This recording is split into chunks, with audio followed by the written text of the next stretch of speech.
하나님의 말씀 보겠습니다.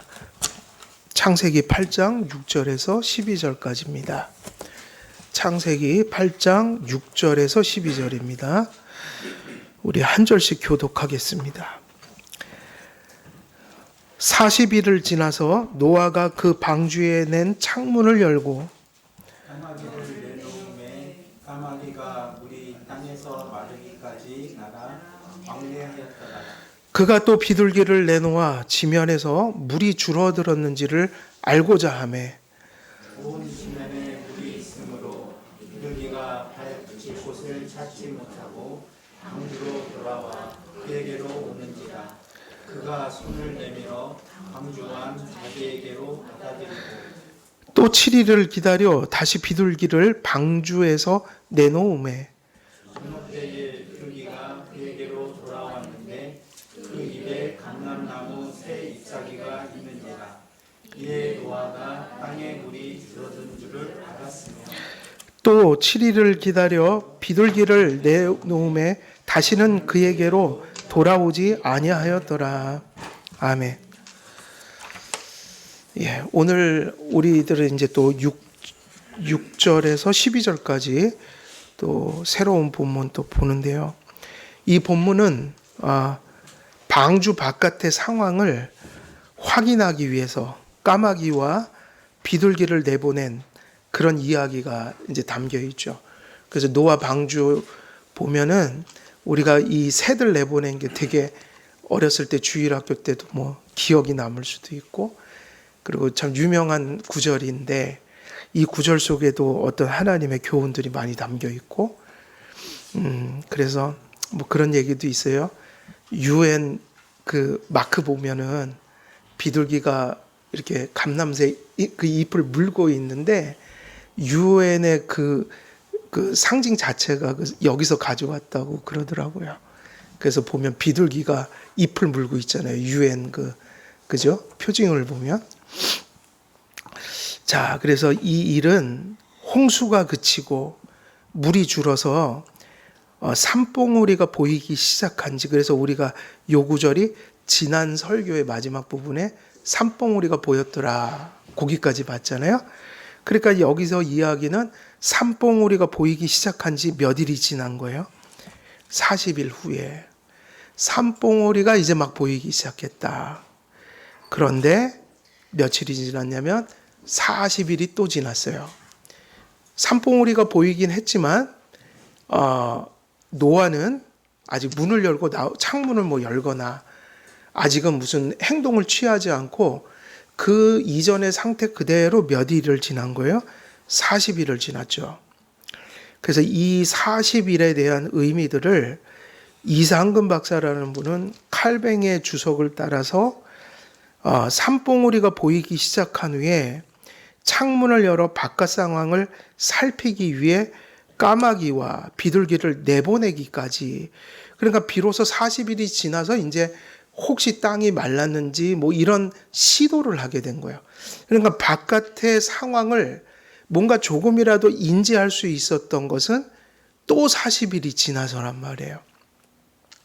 그래서 이 부분에서 이런 얘기를 해요. 이 상황을 살피기 위해 까마귀와 비둘기를 내보내기까지 방주 안에서의 40일의 시간을 여전히 무엇으로 지냈다? 두려움과 슬픔의 시간으로 지냈다라고 다들 주석을 하고 있어요. 이처럼 봉우리가 나타난 후 40일의 시간을 노아에게, 이런 시간들이 노아에게는 성경에는 많은 얘기를 안 할지라도 이 시간들이 노아에게는 두려움과 무엇의 시간이었다고 얘기해요? 슬픔의 시간이었다. 그래서 이상근이란 박사, 또 칼뱅이 그런 얘기를 했고, 그리고 매튜엘리는 거기에 대한 이유도 주석해놨어요.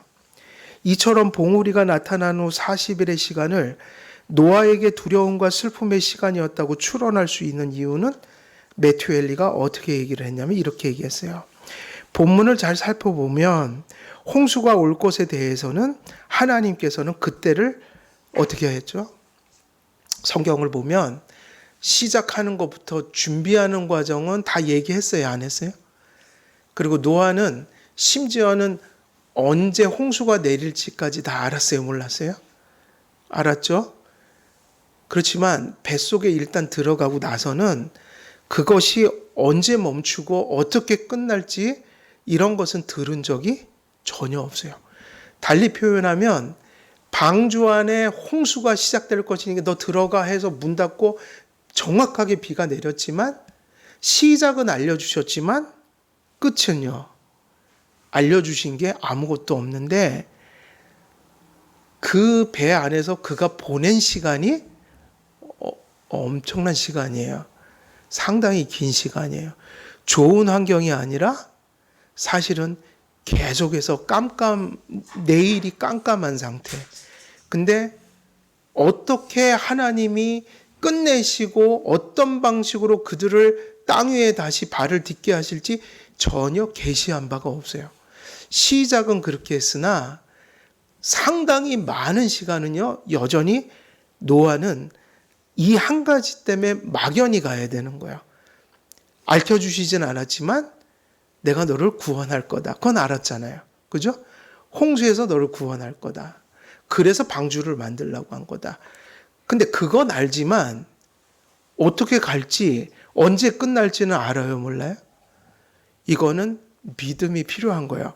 근데 뭘 믿냐면 말씀을 믿는 건 맞는데 시작과 끝은 되게 달랐어요.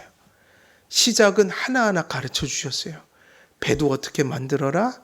그리고 이제 비가 내릴 거니까 들어가라. 그리고 상당히 이적적으로 동물들도 막 보내주셨고.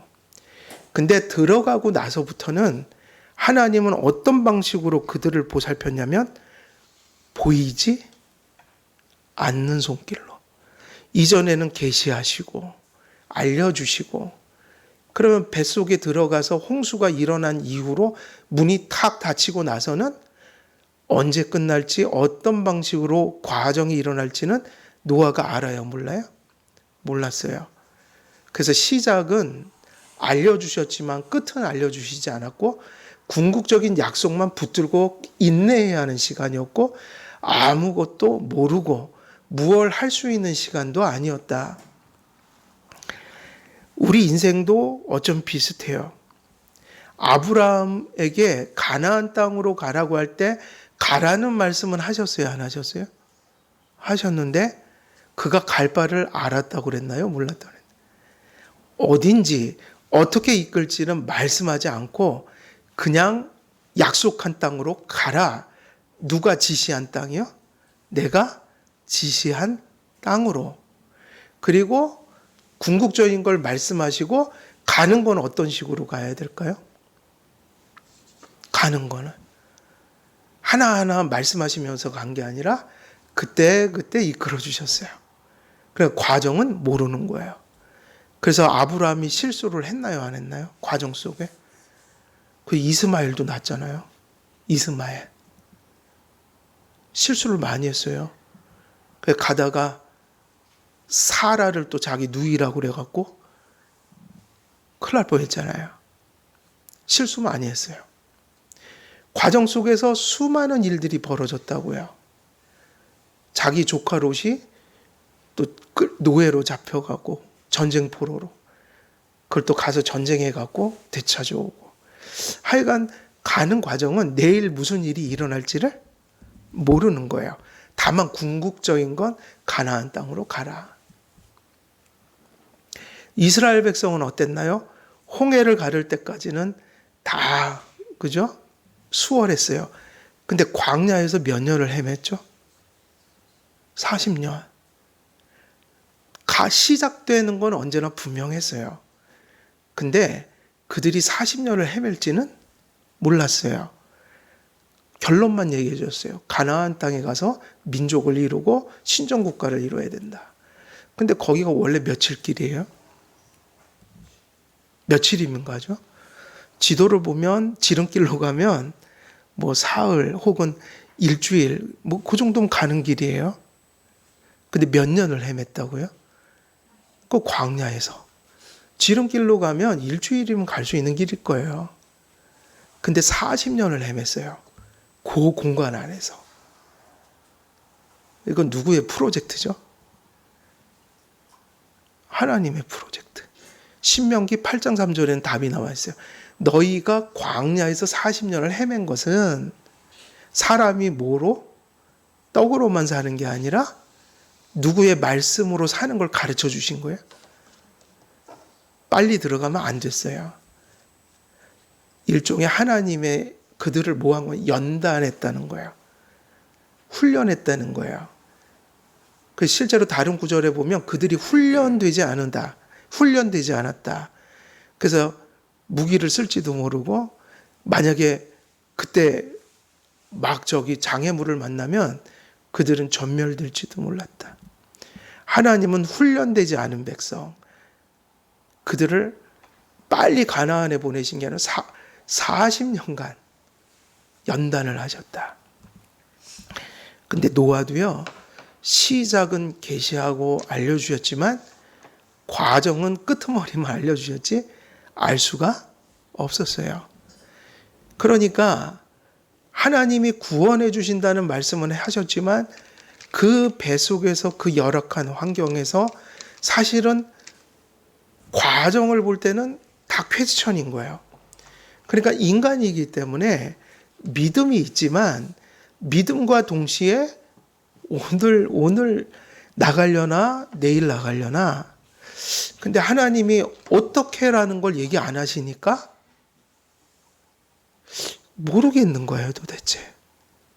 그러니까 사실은 염려와 슬픔은 있을 수밖에 없는 환경이지만 또 한편으로는 무엇을 가지고 대처하면서 가야 되는 상황이에요. 믿음을 가지고요. 하나님이 궁극적으로는 말씀하셨잖아. 과정을 얘기 안 했지만 분명히 구원해 주신다고 그랬어. 아유, 그래도 내일인가 모레인가? 근데 벌써 150일 지났고, 어떤 사람들은 앞에서 40일을 따로 붙이는 사람도 있고 150일에 포함시키는 사람도 있는데 뭐 날짜로 따지면 계속 흘러가고 있는 거예요. 봉오리가 보였지만 그 이후에도 몇 일을 또 가만히 갇혀 있었어요. 40일이요. 이런 환경 속에 갇혀 있는다는 것은 일종의 무엇을 수반할 수밖에 없는 거죠. 인간의 성정을 따라 노아도 믿었지만 끊임없이 그러한 염려와 슬픔들이 그의 마음을 사로잡았고, 그것이 그냥 믿음의 사람이니까 아무런 동요도 없이 그냥 막 갔어. 이런 해석은 되게 좀 성경 전체로 보면 인간의 본성을 이해하지 못한 해석이에요. 노아는 사실 힘들었다고요. 힘들었는데 계속해서 과정과 그러한 것을 모르는 가운데서 누구를 붙드는 길밖에 없는 거예요. 그냥 주님의 궁극적인 약속을 붙드는 믿음이 있었다. 괴로운 거죠. 그렇지만 인내했다. 이거 같이 얘기할 필요가 있다는 거야. 그 주석가들은 한결같이 이 얘기를 성경에서 다 봅니다. 그래서 매튜 헨리는 이러한 시간들 속에 노아의 고뇌가 있었다는 것, 그러한 것이 있었던 이유를 이렇게 얘기한다고 그랬죠. 본문을 잘 살펴보면 홍수가 올 것에 대해서는 하나님께서 그 때를 알려주시고 그 때가 오기까지 세밀히 알려주시고, 그러나 그 준비와 대처를 직접적으로 지시하시며 인도하셨습니다. 그러나 홍수가 종결되는 때와 방식은 알려주시지 않았으니까 쾌수천인 거예요, 내일이란. 근데 환경은 어떠냐? 우리가 상상할 수 있는 환경이 아니에요. 무리를, 그 엄청난 환경을 지금 방주 하나로 견디고 있는 거란 말이에요. 그래서 그러나 홍수가 종결되는 때와 방식은 알려주시지 않으셨고, 하나님께서 돌보시고 인도하셨지만 그 앞전에는 보이는 섭리와 손길로 얘기했고 말씀하셨지만 이후에는 똑같은 돌봄일까요? 다른 돌봄일까요? 똑같아요? 달라요? 본질은? 똑같이 지켜주시니까 살고 있는 거 아니에요. 이전이 더 하나님이 지켜주시는 거예요? 이후가 더 지켜주시는 거예요? 어떤 게요? 그러니까 홍수 이전이 더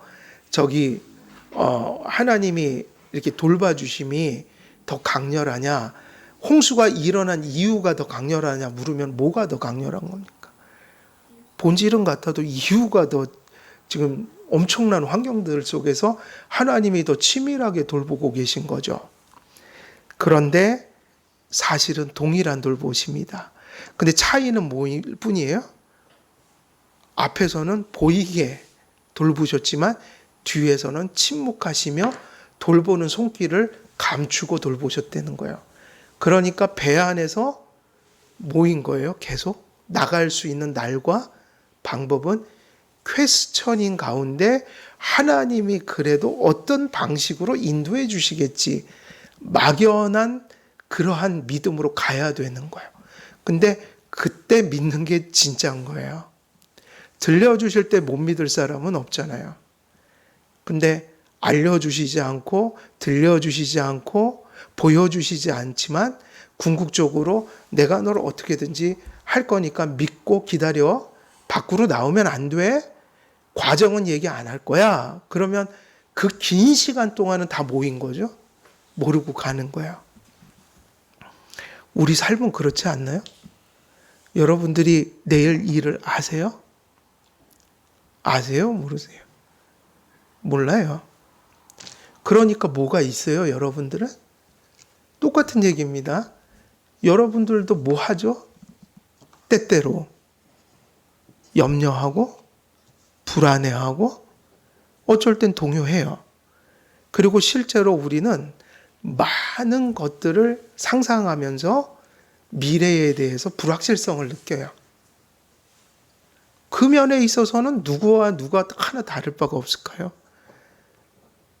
방주에서 홍수가 일어나고 그 문이 닫히고 그 안에 거하게 된 그 시점부터 나갈 때까지 노아도 똑같았다고요. 다만 여러분도 노아와 똑같이 내일을 모르지만 누굴 의지해서 사는 거죠. 그죠? 순간순간을 주님을 의지해서 믿음이 있기 때문에 하루하루를 사는 거예요. 근데 만일 그 믿음이 깨져버리면 사실 하루하루를 사는 거는 우리가 좀 표현하기 어려울 정도로 막막해요. 절망해요. 저는 그렇게 생각해요. 하나님 없이 현실을 본다면 그 누가 그거를 견뎌내고 살까요? 저는 없다고 봐요. 그걸 견뎌낼 자가. 그죠? 그러니까 아주 인간적인 무모한 낙관주의가 아니라면 사실은 그게 맞잖아요. 내일 무슨 일이 있을지는 아무도 모른단 말이에요. 그러니까는 무모한 낙관주의는 무조건 난 잘 될 거야 라고 생각하면서 살면 기쁘겠지만 인생은 그렇지 않다는 얘기예요. 누구나 역경과 순경과 이런저런 일들이 교차해서 나타난다. 근데 이런 인생의 본질을 알면서도 그것을 견디고 미래의 불확실성을 극복하고 사는 이유는 누구를 믿기 때문인 거예요?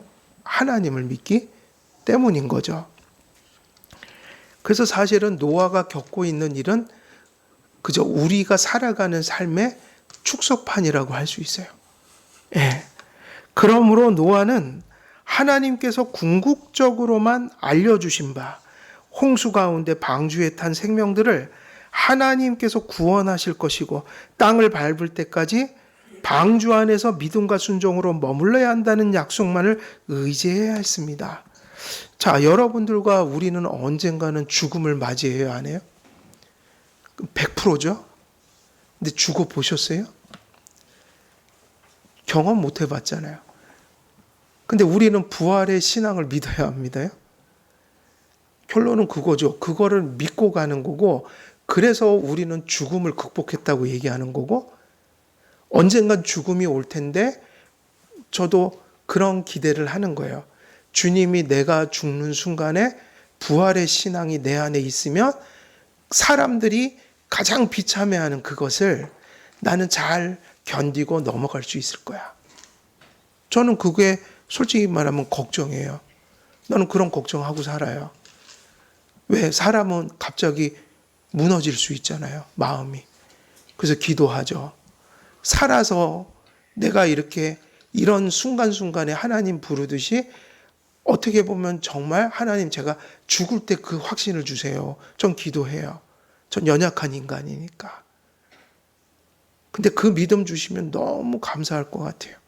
아, 담대하게, 평안하게, 부활의 신앙이 바로 그때 필요하다. 그 순간에. 그 부활의 신앙을 붙든다면 너무 아름다운 죽음을 죽을 텐데 내가. 근데 바로 노아의 믿음은 그런 믿음이죠. 지금은 퀘스천이지만 하나님이 궁극적으로 그 홍수에서 너를 지킬 거라는 말씀은 해주셨잖아요. 그러니까 상황도 순간순간 이렇게 다가오는 것들은 예측할 수 없는 일이고 언제 나갈지도 모르는, 그거는 말씀하지 않으셨기 때문에. 그러니까 염려는 이런 거 아니겠어요? 물이 다행히 성경에 보면 때가 되면 줄었지만 이런 고민이 되는 거예요.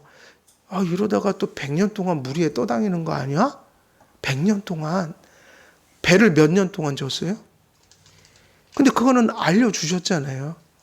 그런데 언제 나갈지는 가르쳐 주지 않으니까 믿음의 사람도 퀘스천이 되면 모르는 거 아니에요. 그럼 그 안에서 빨리 나가고 싶어요? 안 나가고 싶어요? 나가고 싶잖아요. 근데 그런 상상이 안 들까요? 아유, 이러다가 100년? 200년 있는 거 아니야? 모르는 거죠, 아직은. 얘기를 안 하셨기 때문에. 이러한 환경은 인간으로 하여금 많은 생각을 하게 만든단 말이에요. 그래서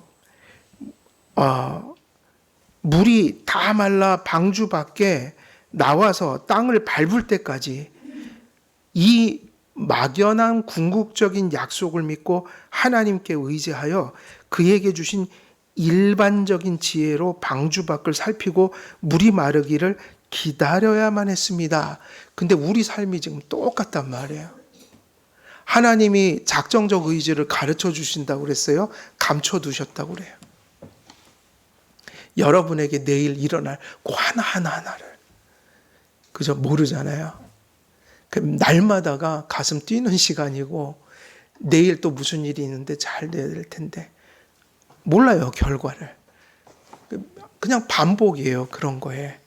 기다리고 염려하고 또 그 일이 어떻게 될까, 또 그 시간이 돼봐야지 알고.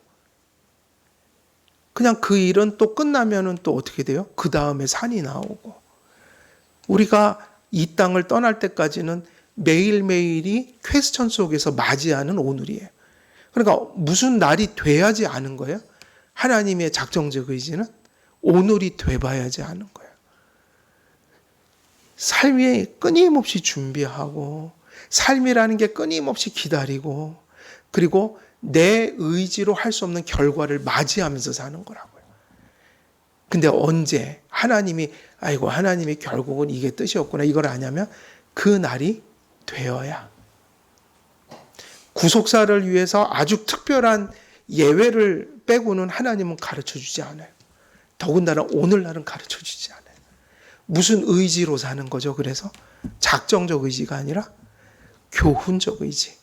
어떻게 믿고 어떻게 예배하고 어떻게 생활해라는 가르쳐 주셨잖아요. 성경에 써요. 그걸 가지고 살면서 맞이하는 게 작정적 의지라고요. 그리고 오늘이 되면 아는 거예요. 근데 오늘이 되기 전까지는 계속해서 또 몰라요. 그래서 맞이하면서 사는 거다. 성도들이 똑같다. 방주 안에서 지금 우리는 이제 땅을 밟는다는 건 상징적으로 보면 이제 언제 어디 가야지 이제 방주에서 나간 거예요? 우리가 어디를 가야죠? 천국이요. 그래서 그 싸움이 끝나요. 이젠 끝났구나. 땅에 발을 딛자. 근데 그 퀘스천인 방주 안에서의 많은 흘러간 시간들은 가만히 투영해 보면 우리 삶하고 다를 바가 하나도 없다니까요. 어제도 여러분들은 오늘을 알아셨어요? 모르셨어요? 어제. 그리고 또 내일 염려하셔야 안 하셔요? 내일? 다 하잖아요. 그래서 노아도 똑같았다. 그 노아의 믿음이라는 건 우리하고 다를 바가 없어요. 슬픔이 있고 또 뭐가 있어요? 염려가 있고 불안이 있고 한없이 흘러가는 시간 속에 기다림이 있는데 그것을 무엇으로 인내해야 돼요? 믿음으로. 그럼 그 믿음이 우리에게 뭐죠? 부활의 신앙 혹은 종말론적 신앙, 그리고 이 믿음이에요. 합력하여 뭐를 이룬다는 그 믿음에 우리를 위로받고 의탁하고 가는 거예요. 모든 것이 합력해서 어떻게 된다? 선을 이룬다. 내일 무슨 일이 있을지 모르겠지만, 그리고 내가 결정할 수 없는 미래가 오늘로 다가와서 직면할 때 우리는 그 모든 것을 합력하여 선을 이룬다는 그 궁극적인 약속 하나 때문에 노아처럼 또 견디고 가는 거예요. 그 보니까 많은 분들이 그 섭리관이 있어서 견디고 가더라고요. 그 섭리 때문에. 무슨 답이 있는 게 아니에요. 그래서 오늘을 견디고 내일을 견디고 가고 있더라. 그래서 하나님께서는 언제나 가장 선한 목적과 그 목적을 이루는 가장 선하고 적합한 수단을 알고 계시다는 거예요. 근데 여기서 중요한 게 있죠. 방주에 들어가기 전에는 꽤나 많이 알려주셨어요? 안 알려주셨어요? 알려주셨죠? 때와 방법을. 언제 내릴 거야? 그때 들어가면 돼. 그리고 거기서 살아남는 건 방주야. 근데 어떻게 친절하게 이렇게까지 알려주셨어요? 치수까지 다. 방주 만드는 방. 근데 딱 들어가고 나서는 말씀 한마디가 있어요? 없어요? 없어요. 그런데 노아가 염려도 되고 고뇌도 됐지만 무엇 때문에 거기서 또 그 시간을 순종하면서 갔을까요? 거기서 순종은 뭐죠? 노아의 방주 속에서 하는 순종은 밖에 있을 땐 배를 만드는 거였고, 동물들이 오면 받아서 집어넣는 거였고, 자기와 가족들이 들어가는 거였죠. 뱃속에 들어가서 할 일은 없어요. 그렇지만 아주 중요한 순종 하나 할 게 있어요. 뭘까요? 맞아요. 인내예요. 그 안에서 하나님이 보고자 하는 가장 큰 순종은요, 뭘 하는 게 아니라 뭐 하는 거죠? 말씀을 안 했기 때문에 노아는 당연히 모르죠. 어떻게라는 것도 가르쳐 주지 않았기 때문에 노아는 일단은 누구만 바라보고 있어야 돼요? 하나님만. 근데 인내, 그 불안과 염려와 그 모든 것들 속에서 인내하는 거다. 왜 인내하느냐면 아까 말씀드린 궁극적인 약속 때문에. 그럼 배 안에서 하는 그 아무것도 하지 않는 가운데 어찌 보면 가장 큰 순종이 나타났단 말이에요. 이전보다 더 큰 순종이다. 하나님은 믿음으로 뭐 하는 자를 크게 보시는 거예요? 인내하는 사람이요. 칼빈은 주석에서 그런 얘기를 자주 했어요. 믿음에 있어서 가장 큰 덕은, 어거스틴은 겸손이라고 했고 칼빈은 또 인내라고 합니다. 인내. 왜냐하면 믿으면 인내를 하니까요. 인내를 못한다는 게 결국은 아무리 번지르르한 말로 하나님 앞에 미사력으로 이렇게 표현할지라도 정작 인내 못하는 건 믿음이 아니란 말이에요. 하나님이 인내하는 자를 그 믿음의 표로서 그걸 인정해 주신다. 뭐를 믿었냐면 하나님이 목적을 하신다. 항상 하나님의 지혜를 뭐라 그러냐면, 하나님의 지혜가 뭐냐면 루이스 펄코프가 정의한 거예요. 하나님의 지혜는 궁극적인 가장 선한 목적을 아신다는 거예요. 세상 역사의 목적, 인간이 걸어가는 삶의 목적, 하나님이 우주를 다스리실 때 가장 선한 목적을 누구만 아셔요? 하나님이 아시고. 그러니까 노아는 무엇을 믿었어요? 우리가 뱃속에서 깜깜이 속에 들어있지만 하나님이 그 모든 일 속에 뭐를 가지고 있다고 믿는 거예요? 가장 선한 목적을 하나님은 아신다. 배가 지금 둥둥 떠다니잖아요. 어디로 갈지 모르잖아요. 하나님은 목적지를 아신다, 모르신다? 아신다. 그리고 하나님의 지혜를 루이스 뻘코프는 뭐라고 했냐면 그 목적을 이루는 가장 선하고 적합한 수단까지 아신다. 그러면 지금 내가 할 수 있는 일은 아무것도 없지만 하나님은 분명 무엇도 알고 계신 분이에요. 그를 어떻게 구원하실지도 아신다. 목적과 수단을 알면 다 이루어진다. 그것을 아시는 분이 누구냐면 하나님이시다. 그러면 노아는 그걸 알았기 때문에 자기가 목적지를 아는 것도 아니요. 이런 상황 가운데 가장 좋은 살아남기 위한 수단이 자기에게 있지 않고 누구에게 있다고 믿은 거예요?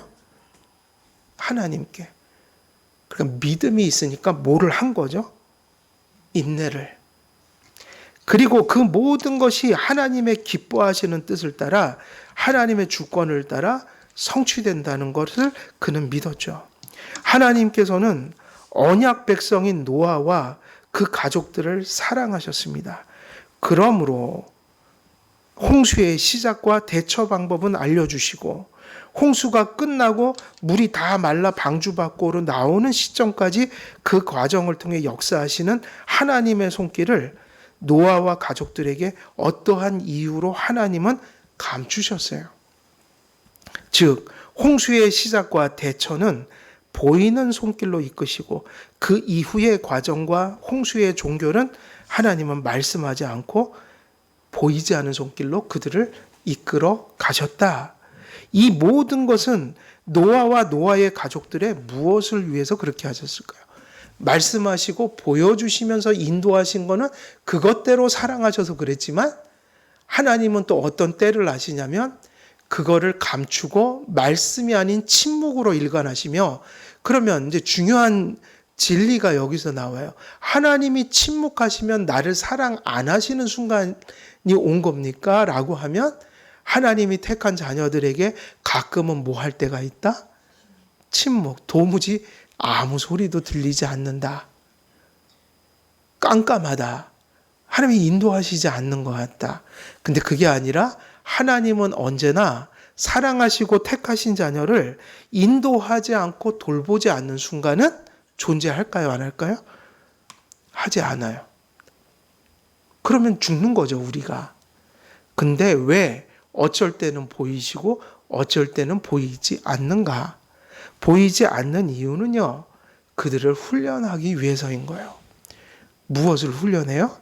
침묵 속에서 이미 가진 믿음을 계속 붙들고 인내하며 하나님의 은혜와 또 하나님의 백성이 험한 세상 속에서 어떻게 살아가야 되는지를 더 깊이 깨닫게 하셔서 그 신앙의 근력을 길러내기 위해서 때로는 힘든 가운데 믿음을 바라보도록 만드시는 순간들이 있다. 달리 표현하면 그들을 연단하시기 위해서 침묵하셨다는 거예요. 보일 때가 있고 보이지 않을 때가 있다. 말씀하실 때가 있고 침묵하실 때가 있다. 그러나 하나님이 돌보시는 그 돌보심은 변화가 있다 없다? 없는 거예요.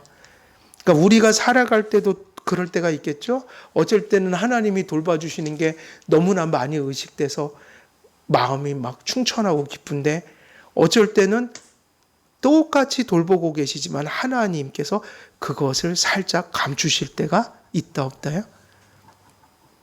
그때 무엇을 발휘하는 거예요? 더 큰 믿음으로 하나님께 집중하도록 만드신다. 간절하게 만드신다. 그리고 그 어떤 것도 도움이 되지 않아 오로지 하나님이 아니면은 생존할 수 없는 환경을 만들어 버리신다. 달리 표현하면 그 가장 원초적인 믿음을 놓으면은 큰일 날 상황을 만들어 버리시는 거예요. 그러므로 홍수에서 홍수가 시작되는 시점까지는 직접적인 계시가 임하였고 하나님께서 눈에 보이는 방식으로 노아를 도와주셨습니다. 그러나 홍수가 시작된 후 땅을 밟을 때까지 하나님께서는 직접적으로 계시하지 않으시고 여전히 돌보시고 보호하시고 역사하였지만 그 손길을 보이지 않게 하셨다는 겁니다. 그러므로 노아에게는 이 시간이 여전한 하나님의 돌봄 속에 있었던 시간이지만 그에게는 많은 생각이 찾아오고 고뇌가 찾아오고 인간으로서는 견디기 힘든 기다림이 그의 환경을 또 다른 환경을 조성했다는 거예요. 그러니까 이런 상황 속에서 오로지 순수하게 하나님이 이전에 주셨던 약속을 붙드는 길밖에는 살아남는 길이 없도록 만드셨으니 이런 상황 속에서 오로지 그가 붙들 것이 더 분명해지는 거예요. 말씀과 믿음과 인내 외에는 그 시간을 걸어갈 수 있는 다른 방법이 없는 것이다. 여러분, 우리 자녀들도 하나님이 너무 사랑하셔서 이런 길을 가끔은 걷게 하실 수 있겠어요? 없겠어요? 우리 자녀들. 부모님들이 믿음으로 잘 판단해 줘야 돼요. 모든 게 다 좋은 게 좋은 건 아닌 거예요. 그죠? 그거를 일부러 그런 삶을 살 필요는 없지만 어쩌면 하나님께서 우리 자녀들을 가끔은 매번 그러진 않아도 몹시도 절박한 상황들을 주실 때 부모님이 그거를 정말 잘 캐치해서 우리 자녀들을 잘 가이드 해줘야 돼요. 근데 그게 사랑하셔서 그럴까요? 사랑하지 않으셔서 그럴까요? 말씀대로 하면 사랑하지 않는 자녀들은 연단하지 않아요. 사랑하시는 자녀들에게 연단을 하지. 믿음의 연단이 오는 걸 보면 그런 기대를 하게 되는 거예요. 어떤 믿음으로 살아가게 하시려고 또 저들에게 무슨 소명을 주셨기에 저런 연단을 통해 저 자녀들을 그렇게 믿음을 잘하게 하실까? 이런 생각을 해야 되는데 우리가 지금 너무 힐링, 웰빙만 외치다 보니까 그냥 어려운 건 나쁜 거로 다 돼 있어요. 교회 안에서도. 그래도 과거에는 워낙 힘들어서 그랬는지 성도들은 연단이란 말 나오면 이 위로를 받았어요. 과거에는. 늘 본인들이 그러고 살았잖아요. 연단하시나 보다. 연단하시나 보다. 저는 그게 맞다고 보거든요. 때때로 연단하실 때가 있다. 근데 오늘날은 연단이란 말 자체가 뭐로 이해가 된다고요? 나쁜 거. 하나님이 사랑하지 않는 거. 왜냐? 온통 복음을 웰빙과 힐링 뭐 이런 거로 다 뒤바꿔 놓은 거예요. 그러니까 이제 번영 이런 거로. 근데 저는 지금도 그 생각은 해요. 하나님이 연단하지 않고 쓰시는 사람이 있을까? 우리가 연단을 안 받을 만큼 대단한 사람이 있을까? 신앙이 자라려면 그게 대단한 데 쓰이지 않더라도 하나님이 각자의 신앙의 분량대로 연단하시지 않겠는가? 때때로. 우리의 삶이 일종의 광야가 있지 않겠는가? 이스라엘 백성들처럼. 근데 성경을 보면 분명히 있다고 얘기를 해요. 분명히. 분명히 있다. 하나님이 사랑하셔서 사랑하시는 자녀를 징계하신다. 그 징계는 매라기보다는 연단이 맞아요. 그러므로 노아에게는 이 시간이 여전한 하나님의 돌봄 속에 있었지만 많은 것을 생각하게 하고 하나님께서 그에게 주신 지혜를 자신의 인격을 동안에 살피고 판단해야 하는 시간이 지속되었고 많은 인내의 시간들이 지속되었습니다. 그래서 우리가 기독교 강요를 얘기할 때 십자가가 고난이라고 그랬잖아요. 연단의 고난. 그 십자가를 왜 성도들에게 주신다고 그랬죠? 그게 성화의 수단이라고 그랬잖아요. 그죠? 잊어버리셨어요? 성화할 때 십자가는 성화의 뭐라고 그랬죠? 수단이라고 그랬잖아요. 근데 십자가는 뭐냐면 고난이다. 그럼 고난이 좋은 거라고 그랬어요? 그거는 좋지 않은 거라고 그랬어요. 원래는. 고난 자체는 의미가 없잖아요. 세상 사람들도 고난 받으니까. 그 사람들도 받고 믿는 자나 믿지 않는 자나 고난은 보편성이다. 근데 기독교인들이 너무 감사한 게 원래는 그렇게 아담 안에서 타락해서 세상에 고난이 들어왔지만 성도들에게는 고난이 뭐를 만드는 수단으로 사용된다는 거예요. 성화시키는 수단. 그러면 그게 왜 수단이 될까요? 라고 하면 기독교 강요에서 이 얘기를 했잖아요.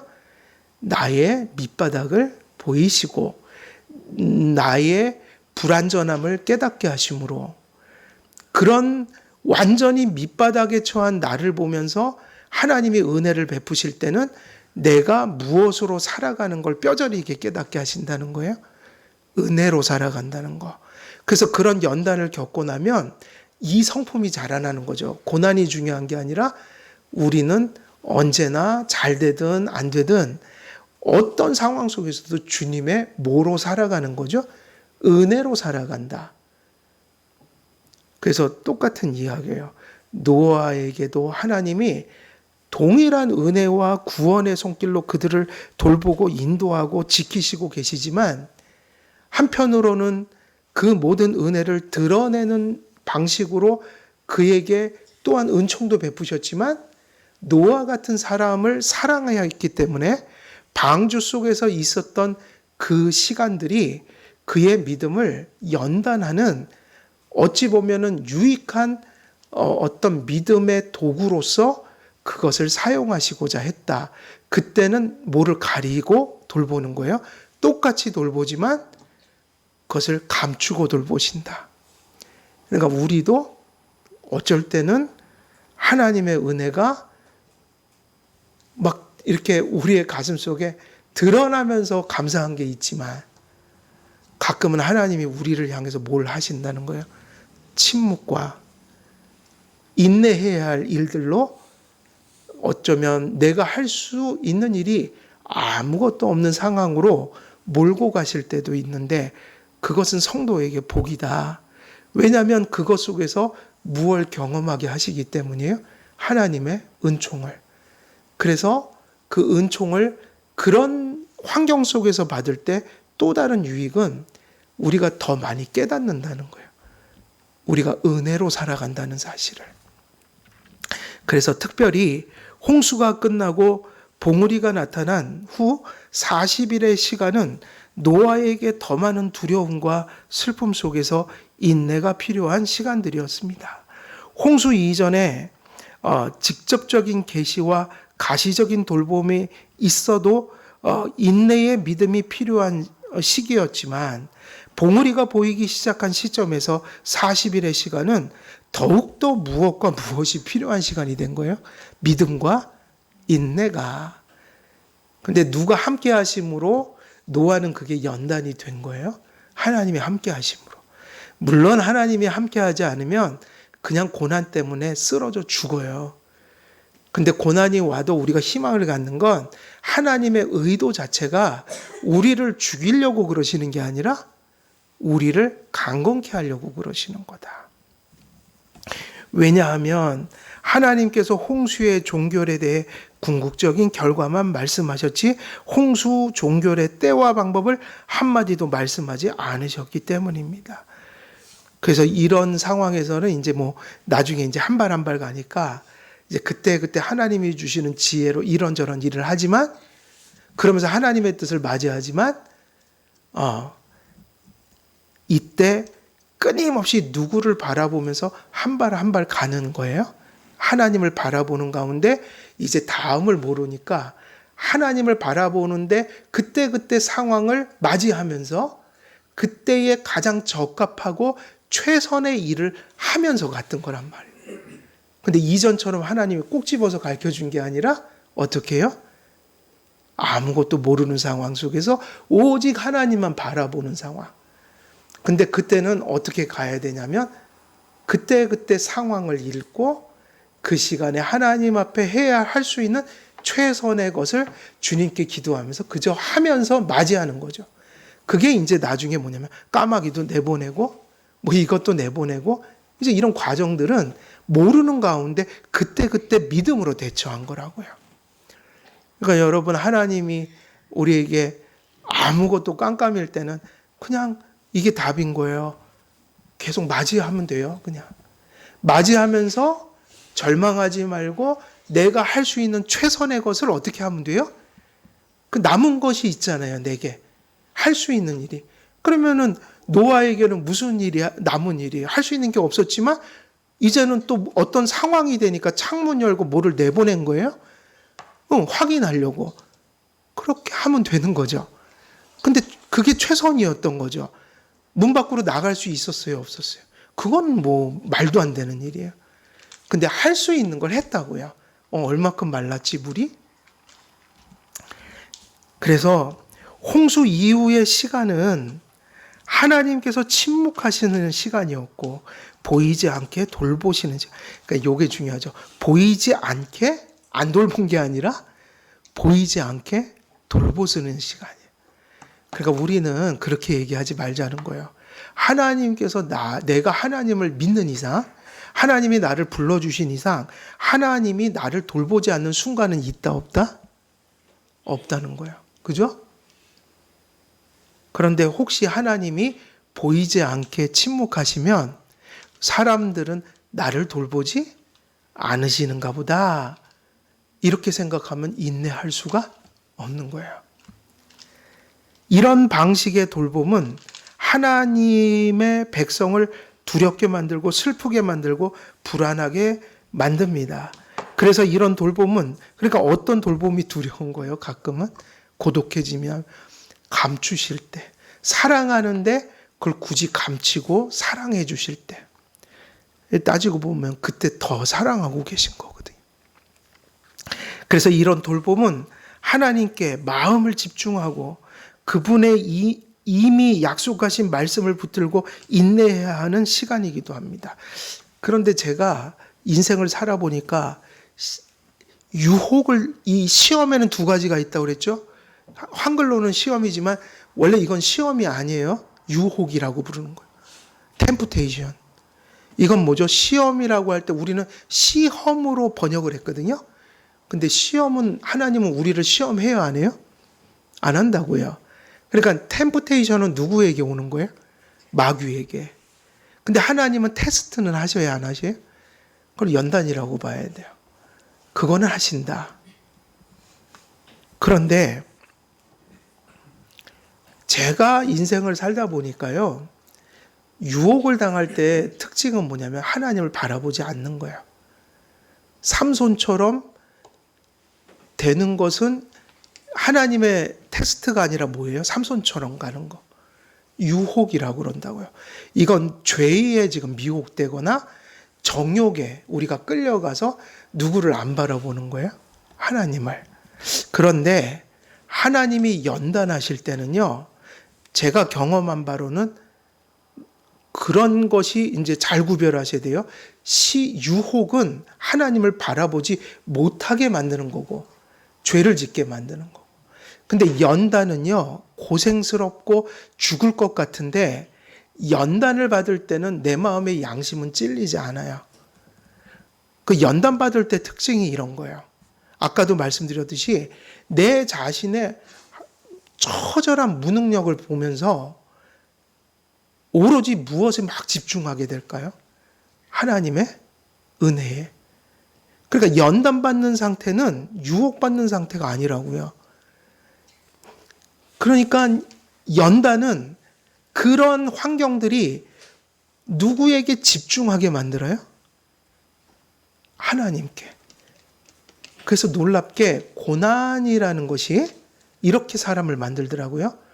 어떤 사람들은 고난 때문에 절망하고 주님을 멀리해요. 좌절해요. 근데 똑같은 환경인데 그 고난이 연단이 된다면 그 사람은 그 고난 때문에 어디를 뛰어와서 기도하고 말씀 듣고 몸부림칠까요? 하나님께 나와서 기도하고 말씀을 목말라 하면서 몸부림을 쳐요. 그렇게 되면 연단이라 이거예요. 그러니까 꼭 죄 짓고 이런 걸 떠나서 똑같이 사업이 망했어요. 근데 한 사람은 이것 때문에 술 먹고 좌절하고 이제 막 저기 행패 부리고 이제 다니던 교회도 안 다니고 이런다. 그럼 그건 뭐죠? 연단이 아니라 유혹에 빠진 거예요. 물질적인 어려움을 인해서 믿음이 허물어져 버린 거예요. 근데 똑같이 사업이 망했는데 어떤 사람은 이전에 오히려 주님을 안 바라보다가 그것 때문에 이제 내가 살 길은 주님밖에 없다 하면서 기도하고 말씀으로 자기를 돌아보고 하나님 제가 어떻게 해야지 다시 이게 좀 바른 길을 갈까요?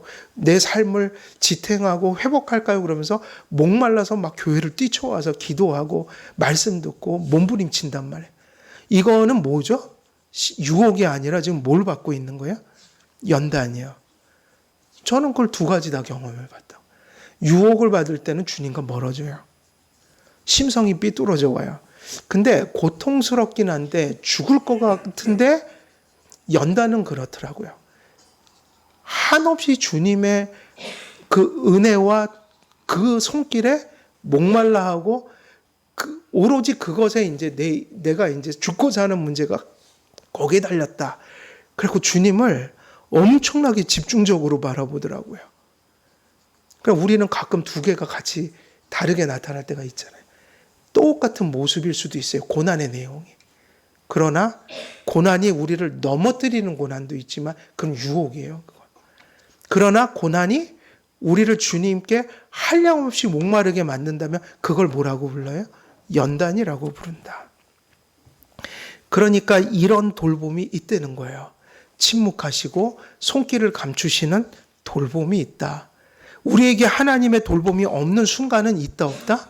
없어요. 내 눈에 보일 때가 있고 내 눈에 보이지 않는 때가 있을 뿐이지 하나님은 한시도 우리를 돌보지 않은 적이 없다. 노아는 적어도 어려움과 그 퀘스천 속에서도 그거를 궁극적으로 붙들었기 때문에 그 시간들을 믿음의 인내로 지날 수가 있었다. 요게 되게 중요해요.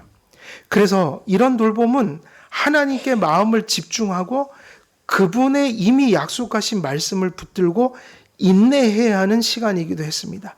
진정 하나님의 약속 하나만을 붙들고 신뢰하고 의지하는 믿음이 없이는 그 시간들이 지날 수 없는 시간이었는데 노아는 바로 힘들었지만 뭐가 있었단 얘기예요? 믿음이요. 그게 성경에서 지금 이 이야기의 초점이에요. 그는 뭐 했다? 인내했다. 하나님께서는 간혹 당신의 자녀들을 이렇게 다루십니다.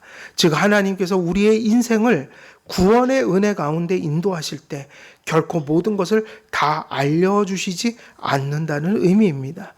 때로는 하나님의 손길이 잘 드러나는 방식으로 인도하시기도 하시지만 어떤 때는 더 큰 보살핌으로 사랑하시는 순간에도 당신의 손길이 보이지 않도록 어떤 의도하심으로 그것을 감추실 때가 있습니다. 그렇다면 왜 이런 방식으로 노아를 돌보시고 그의 자녀를 다루시는 것일까요? 그 이유는 이런 환경 속에서 믿음과 인내가 더욱 어떻게 되길 만드시는 거예요? 절실해지도록. 이런 환경을 통해 믿음과 인내를 하나님께서 더 잘하게 하시려고 그리고 모든 것들을 다 내려놓고 누구에게 집중시키려고 하시는 거예요? 하나님께. 하나님께서는 당신의 백성을 하늘 본향에 이르기 전까지 지상에서 더욱 강하고 견고한 믿음으로 자라게 하시려고 때때로 연단하십니다. 그래서 C.S. 루이스라는 변증가는 하나님의 고난을 이렇게 요약했다고요. 고난은 하나님께 사랑받고 구원받은 자들에게 모든 사람이 아니라 하나님의 은혜와 하나님께 생명을 받은 자들에게 또 하나님께 돌아올 자들에게 고난은 뭐라고 했을까요? 하나님의 메가폰이다 그랬어요. 메가폰. 왜냐하면 평상시 때는 하나님이 부르셔도 들리질 않는다는 거예요. 근데 아까 얘기했죠? 그게 마귀의 유혹일 때는 고난이 사람을 망쳐요.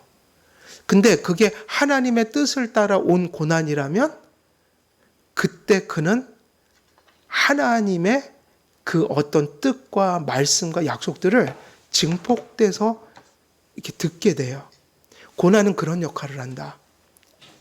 그래서 깨닫지 못하던 사람들이 고난 속에서 분명하게 깨닫고 신앙이 자라기도 하고 회개를 하기도 하고 또 안 믿던 자가 주님께 돌아오기도 한다. 그래서 고난이 뭐라고요? 하나님이 쓰시는 뭐다? 메가폰 같다. 달리 표현하면 모든 게 분명해진다는 거예요. 고난 속에서 분명해진다. 그래서 연단을 뭐라고 불렀죠? 연단의 뜻이 뭐예요? 광석을 갖다가 녹여서 용광록 속에다 넣어서 녹여갖고요. 거기서 불순물을 다 제거해버리고 순금만 취하는 거예요. 그 얘기가 무슨 뜻이죠? 고난 속에서 어떤 사람의 믿음이 분명해졌다. 이게 분명해졌다. 이게 되게 유익이다. 즉 하나님께서 인생을 구원의 은혜 가운데 인도하실 때 결코 모든 것을 다 알려주시지는 않는다. 그럼 왜 이런 방식으로 그렇게 다루는 것일까? 그 이유는 이런 환경 속에서 믿음과 인내가 어떻게 된다고요? 분명해진다. 그걸 우리는 믿음이 강해졌다, 자랐다, 이렇게 얘기를 하는 거죠. 하나님께서는 당신의 백성을 하늘 본향에 이르기 전까지 지상에서 더욱 강하고 견고한 믿음으로 자라게 하시려고 때때로 연단하시는데 방주 속에서 노아의 인생 경험은 그를 연단하시는 좋은 환경이었던 거예요. 노아는 인생에서 많은 걸 경험하고 살았잖아요. 길게 살았잖아요. 근데 노아의 방주 속에서 그 기다림의 시간이야말로 하나님은 그냥 시간을 허투루 쓰시는 분이 아니에요. 바로 이때가 노아의 믿음을 확고하게 해줄 수 있는 좋은 기회이구나 하면서 그를 연단하시고자 당신을 숨기셨다. 여전히 동일하게 영원히 우리를 돌보시는 하나님이시지만 우리의 인생 속에도 때때로 동일하게 돌보시는 가운데서도 당신을 살짝 감추실 때가 있다는 거예요.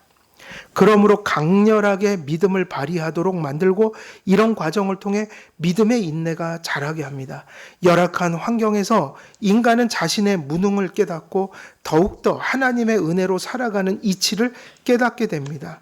그러므로 더 이상 계시가 없을 때 이전에 받은 계시를 붙들고 현재의 상황에서 피어오르는 두려움과 슬픔과 불안을 믿음으로 극복하며 궁극적인 약속이 이루어지기까지 믿기에 가져야 될 태도와 믿기에 행해야 할 그 할 일들을 찾아 수행하는 것이 노아의 그 시간 동안 보여줬던 모습들인 거예요. 자, 그래서 따라서 봉우리가 보이기 시작했지만 노아는 40일이 지나서야 성경 본문을 보면 무얼 열었어요? 40일이 지나서야 봉우리가 보였을 때도 감히 창문을 열지 못했단 말이에요. 사실 그때 내보낼 수도 있잖아요. 근데 왜 그랬는가? 두려웠죠. 그래서 더 살펴본 거예요. 조심성 있게. 근데 이 40일이라는 시간이 창을 연 거는 누구의 판단이었어요, 사실은. 계시가 없었다고 그랬잖아요. 누가 생각하고 이때쯤 창을 열고 새를 내보내 봐야겠어 생각한 거예요? 그죠? 근데 이것이 바로 누구가 함께해서 섭리적으로 다 일어난 일들이에요? 하나님. 그때는 말씀은 없었지만 보이지 않는 인도하심을 따라. 그러면 이런 일들이 왜 진행되는가? 노아가 누굴 믿기 때문이에요? 하나님. 잘 모르겠지만 믿음으로 최선을 다할 때 하나님은 그 삶과 시간과 행동을 사용하셔서 이런 일들이 일어나게 하신다.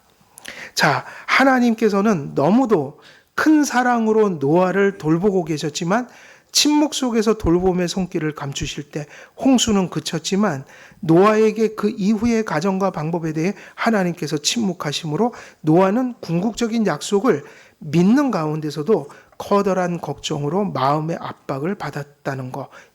그가 수많은 날 무리에 떠올라 이리저리 떠다니던 방주 안에서 경험한 것은 단지 홍수가 아니라 온 세상을 심판하시는 무엇이 함께 했을까요? 하나님의 공의에 대한 그러한 계시.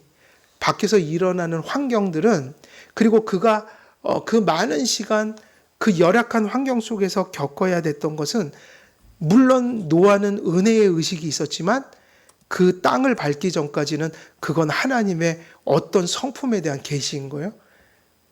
심판, 공의란 말이에요. 사실은 상당히 두렵고 노아에게는 이 한 순간순간들이 충격에 가까운 것이었다. 심판의 한가운데에서 노아와 그의 가족들은 방주 하나의 몸을 의지해 생존하고 있었던 것입니다. 그러나 노아와 그 가족들을 연단하시고자 하나님께서 침묵하셨습니다. 돌보시되 그 손길을 감추시고 그렇게 하신 것입니다. 노아는 믿음의 인내로 하나님을 바라보는 길밖에 달리 할 수 있는 일이 없습니다. 계시가 없으니 이전에 받은 계시를 더욱 붙들고 가야 합니다. 하나님께서 돌보시는 손길을 감추시니 노아는 하나님의 약속을 확인하기 위한 일상적인 수단을 하나님께서 주신 지혜로 사용해야 했습니다. 하나님은 기적을 통해서도 역사하시지만 아주 그분이 지으신 일상적인 수단도 사용하셔야 안 하세요? 사용하시죠? 근데 그 수단들이 하나님의 때를 확인하는 수단이 되려면 무엇을 가지고 그 수단들을 사용해야 돼요? 믿음을 가지고요. 그러니까 여러분도 사시는 것은 세상 사람이나 여러분이나 다 똑같은 일을 하면서 살지만 그 모든 일을 무엇으로 해야 됩니까? 믿음으로요. 그러면 여러분들이 그런 보편적인 하나님의 선물들이 여러분의 구원과 하나님의 영광을 위해서 유익하게 사용되는 도구가 되게 하신다. 이것도 노아와 우리가 일치하는 점들이에요. 그것은 하나님께서 궁극적으로 약속하신 바 하나님께서 마르게 하신 땅을 확인하기 위해 까마귀와 비둘기를 창밖으로 내보내는 것이었습니다. 이로 보건대 이 두려움과 슬픔과 불안을 자아내는 상황과 환경들이 여전히 역사하시는 또 하나의 하나님의 뭐라고 봐야 돼요? 사랑과 돌봄 속에 있는 것들이었다. 하나님께서는 때로 말씀하시고 때로 침묵하며 여전히 돌보시나 때로는 그 돌보시는 손길을 보이시기도 하고 감추시기도 한다. 그래서 신앙생활에 있어서는요, 인간의 지혜와 우리의 감각으로 하나님을 판단하려고 하는 일이 몹시 위험한 거예요. 우리는 가끔 항상 무엇에 의존해서 하나님을 판단하려고 그래요? 눈에 보이는 거, 가시적인 거, 그리고 우리의 감각들이요. 우리의 정서들이요. 그래서 달리 표현하면 인간의 본성으로 하나님의 것을 판단하려고 한다. 노아가 그렇게 판단했다면 아무것도 할 수가 없죠. 왜냐하면 감각적으로, 육체적으로 눈에 보이는 상황은 깜깜한 거니까요. 그러니까는 이런 상황에서는 눈에 보이는 것을 가지고 판단하고 살면 안 되고요. 보이지 않는, 우리의 본성에서 나오지 않은 하나님이 주신 말씀의 약속을 붙들고 가야 된다. 이게 우리가 싸움이에요. 내 속에 있는 것으로 판단하려고 하는 거. 말씀으로 판단해야 한다. 하나님이 무슨 말씀을 하셨지? 나의 감정은, 나의 감각은 사실 지금 아무것도 보이질 않아. 그러나 그때도 붙들 수 있는 게 있어요. 믿음의 손으로 붙들 수 있는 건 뭐예요? 말씀밖에 없어요. 말씀은 우리 속에서 나온 게 아니라 누가 들려주신 거예요? 하나님께서. 바로 이러한 어둠의 터널은 그 말씀의 실을 붙들고 가야 되는 거예요. 그래서 오늘 말씀은 이제 시간이 많이 흘렀는데 여기서 마칠게요. 그래서 오늘 본문 첫 번째, 이 본문 속에서 첫 번째, 이제 뒤에 또 다른 이야기들이 이제 나올 텐데 오늘은 이제 여기까지 말씀을 전했어요. 오늘 말씀의 내용의 핵심은 뭐죠? 하나님이 그를 여전히 돌보고 계셨으나 홍수가 일어나기 이전과 이후는 약간 다른 면들이 있다. 이전은 계시하시고 하나님께서 방법들을 가르쳐 주시고 드러나게 인도하셨지만 일단 들어가서 나오는 순간까지는 하나님이 말씀하신 게 없다. 달리 표현하면 나타내지 않고 돌보셨다. 돌보심은 여전했지만 인간에게 그것은 하나의 뭐가 된다고 그랬어요? 연단이 된다. 연단이 될 때 우리에게 유익함이 있다. 그러니까 우리가 엄밀히 우리 인생을 돌아보면 이러한 신앙의 구조와 노아가 경험했던 일들과 우리의 일들이 별다르지 않다는 거예요. 우리도 하나님께 부름을 받고 가지만 사실은 우리가 죽을 때까지는 내일 일을 알지 못하고 그저 맞이하고 살 뿐이란 말이에요. 그리고 더군다나 어려움이 와버리면 우리는 더 큰 어려움들에 직면한다. 그래서 이러한 때 하나님이 연단을 하실 때 우리는 사실은 어떤 것들을 깊이 깨달아야 되냐면 감각적이고 감정적이고 우리의 내면의 본성으로 아는 방식으로 하나님을 붙들고 갈 수가 없으니 정말 이때 우리가 집중해야 될 것은 어떤 것이에요? 내 속에서 나온 것이 아니라 내 밖에서 들려진 그 말씀을 우리가 믿음으로 붙들고 인내하며 가는 그 신앙이 그 연단이 합력하여 선을 이루게 만든다는 것.